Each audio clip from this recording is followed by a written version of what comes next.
on the test you're not going to get this page 47 with the test, but what you will have, however, is your question 1, which will have reactions that you'll be able to use to figure out your particular synthesis problem. Alright, so these will be our reference reactions. Let's look at these examples.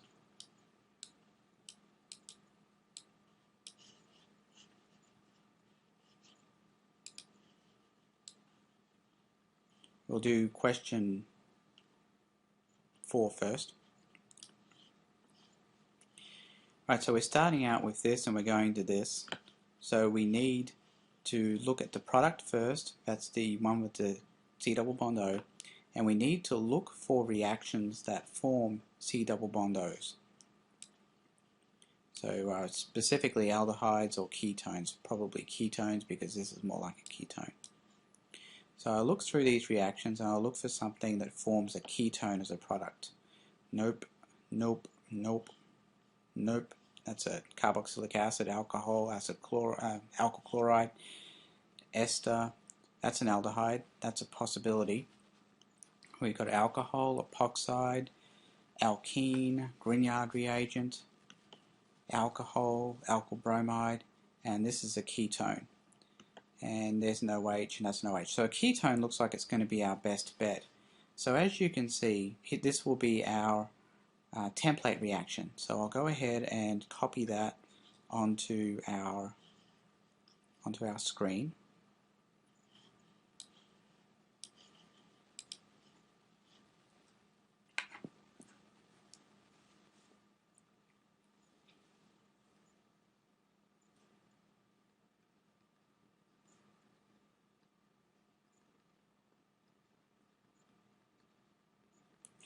So that's our reaction, and we can see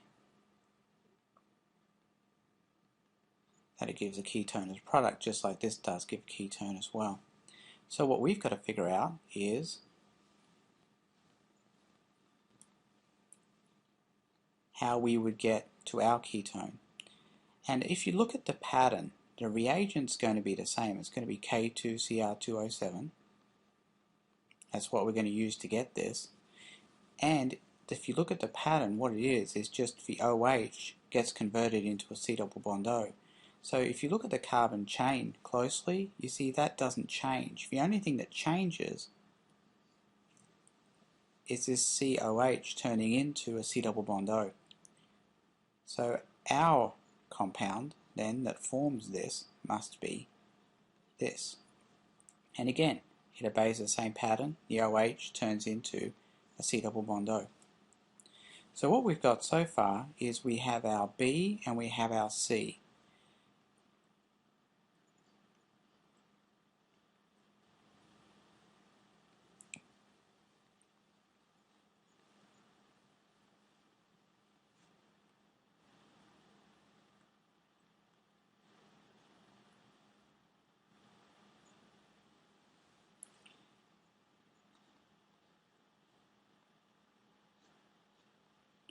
Alright, so we're almost there. We just need to find what kind of compound would go from an alkene to an alcohol. So I'll go back to my reference reactions.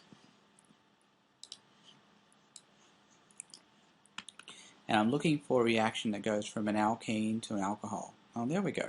So this goes from an alkene to an alcohol. So the reagent we use to achieve that must be just H3O+.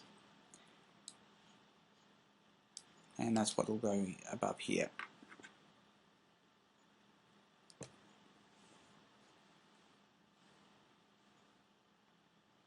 And that would be our completed answer.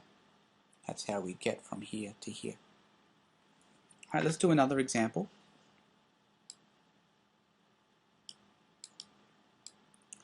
And this is number 5 on the same page. And what we're going to do is we're going to go from this compound to this chloride here. Alright, so the first mission, we look at the product and we want to see how other similar products were made in our reference reactions. Alright, so I'm looking through here.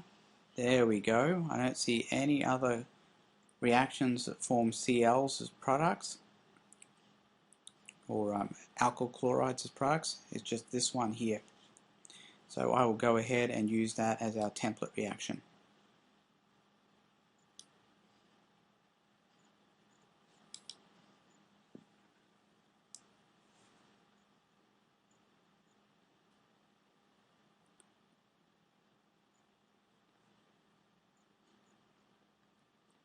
Now remember, we're trying to figure out what forms this, and we're using this as a basis for that.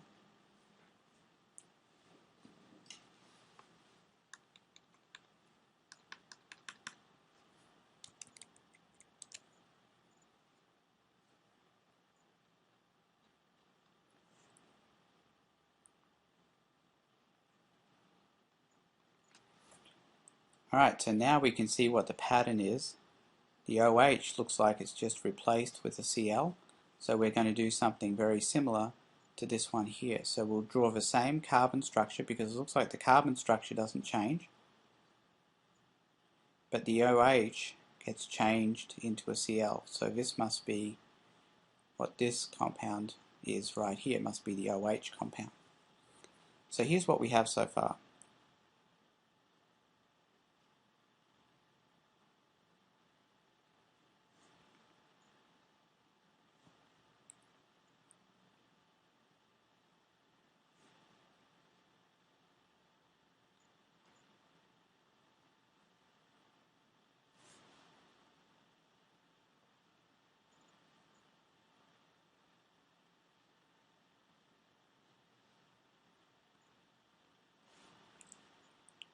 Now we need to just find out what will cause this transformation to occur. A C double bond O going to an OH. The other thing that's going to be useful here is to look at the carbon structure, and you can see again the carbon structure hasn't changed. So any reaction we choose can't be adding carbons into the system, but we do need something that goes from a C double bond O to an OH without changing the number of carbons in our compounds. So I'm looking through here. This goes from an OH to a carboxylic acid. That's not going to work. This one, we need something C double bond O to an OH. Let's see. This one would work. It goes from a C double bond O to an OH, and you'll notice that the number of carbons doesn't change when we're doing this. That's because sodium borohydride doesn't contain any carbons. But take a look at this one down here. You've got a C double bond O going to an OH, but look at the number of carbons in the reactant versus in the product. You can see that the number of carbons changes. So something like that would not be suitable as a reaction. So what we're going to stick with will be this one, the NaBH4 in the first step, H plus in the second step. And that will complete our process. 1 NaBH4, 2 H plus.